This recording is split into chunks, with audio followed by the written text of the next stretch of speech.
Good morning, brothers and sisters. This morning, I just want to give you an update. I scheduled a live stream for Wednesday morning. I'm going to post the link in the description and the pinned comments of this video.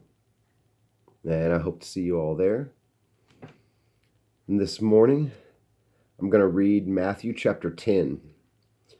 But when I get over to verse 34, we're going to jump back in where I've been this past week,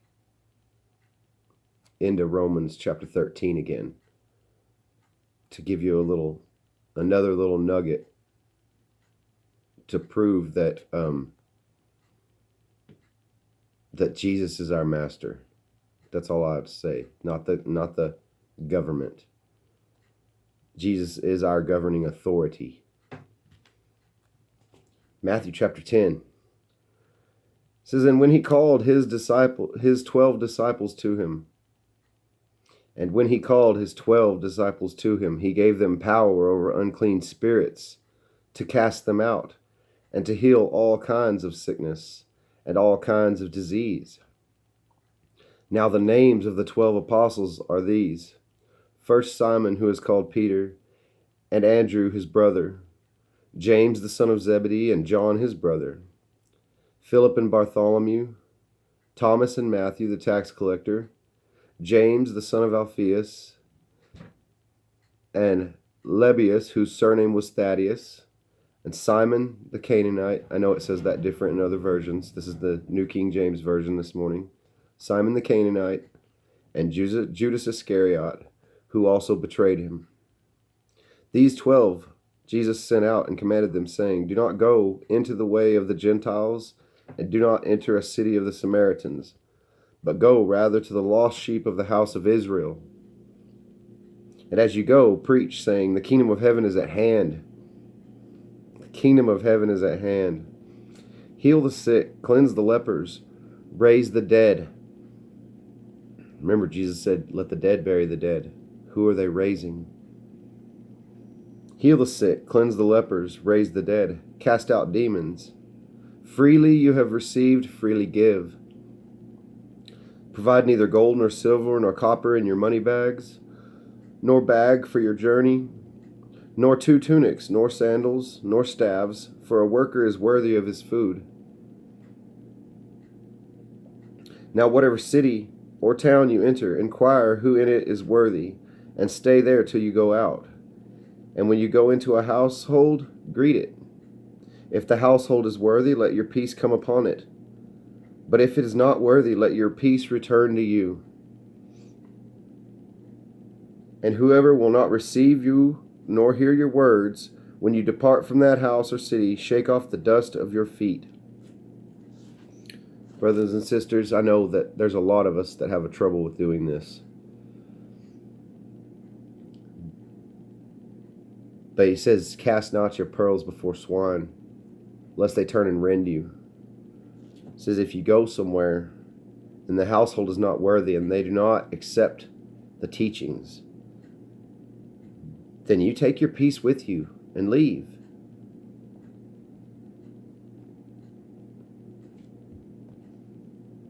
You can't beat a dead horse. If it doesn't want to get up, it's not going to get up. "Assuredly, I say to you, it will be more tolerable for the land of Sodom and Gomorrah in the day of judgment than for that city. Behold, I send you out as sheep in the midst of wolves."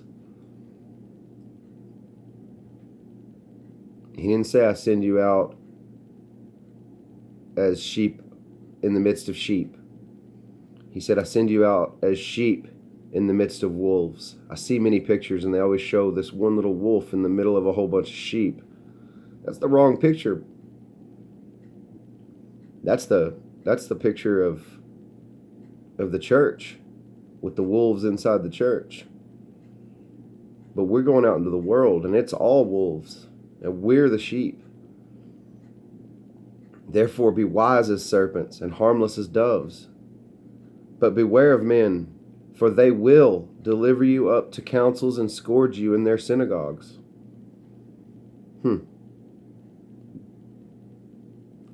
You will be brought before governors and kings for my sake, as a testimony to them and to the Gentiles.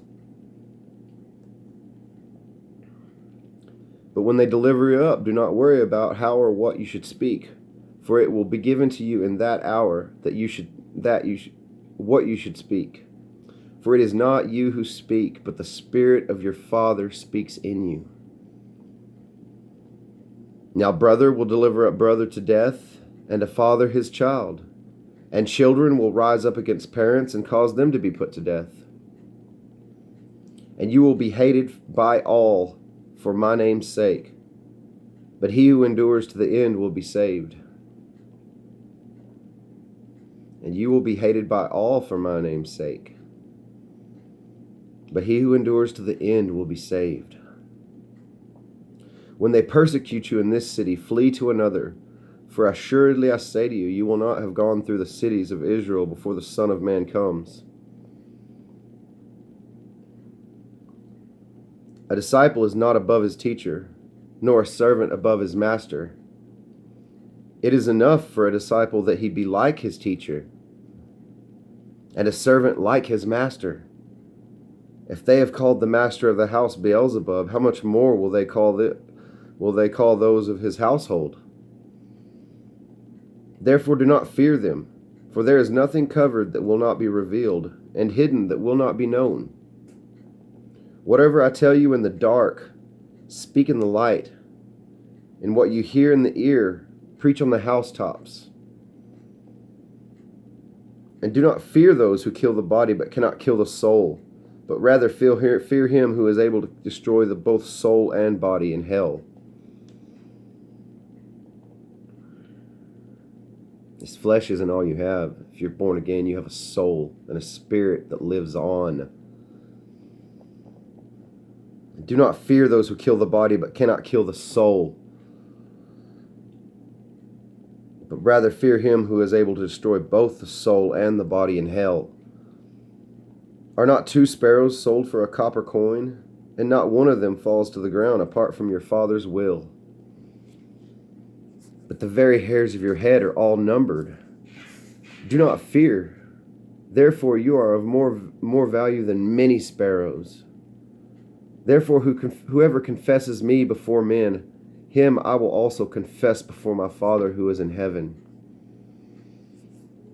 Whoever denies me before men, him I will also deny before my Father who is in heaven.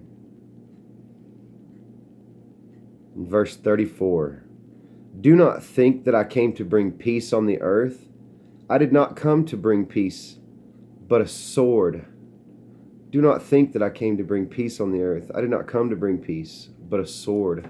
And this is where I told you, verse 34, we're going to jump back over to Romans chapter 13 again. Let's go over here to Romans chapter 13. Let's look at this one more time.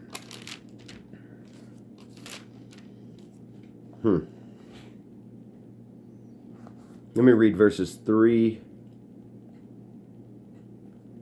through 5. It says, for rulers are not a terror to good works. It means if they're a terror to good works, they're not your ruler, but to evil. Do you want to be unafraid of the authority?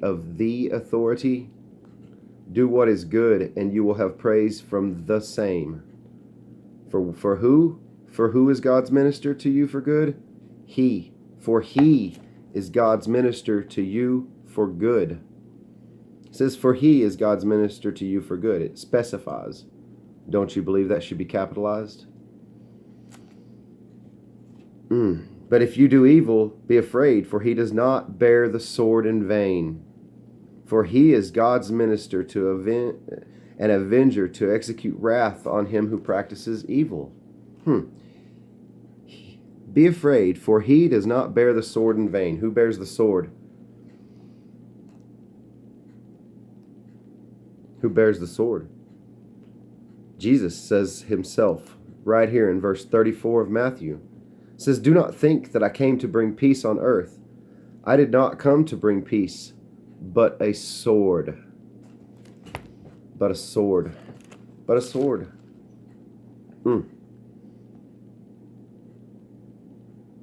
Therefore you must be subject, not only because of wrath, not only because of wrath, but also for conscience sake. Jesus says, do not think that I came to bring peace on earth. I did not come to bring peace, but a sword. For I have come to set a man against his father, and a daughter against her mother, and a daughter-in-law against her mother-in-law, and a man's enemies will be those of his own household. He who loves father or mother more than me is not worthy of me, and he who loves son or daughter more than me is not worthy of me. And he who does not take up his cross and follow after me is not worthy of me. These are Jesus' sayings. He who finds his life will lose it, and he who loses his life for my sake will find it. He who receives you receives me, and he who receives me receives him who sent me. He who receives a prophet in the name of a prophet shall receive a prophet's reward. And he who receives a righteous man in the name of a righteous man shall receive a righteous man's reward. And whoever gives one of these little ones only a cup of cold water in the name of a disciple, assuredly I say to you, he shall by no means lose his reward. Jesus said, but whoever denies me before men, I will also deny before my Father who is in heaven. And do not think that I came to bring peace on earth. I did not come to bring peace, but a sword. Behold, I send you out as sheep in the midst of wolves. Therefore be wise as serpents and harmless as doves. Love you all, brothers and sisters. You have a blessed, wonderful day. Stay strong in the Lord, and Jesus loves you.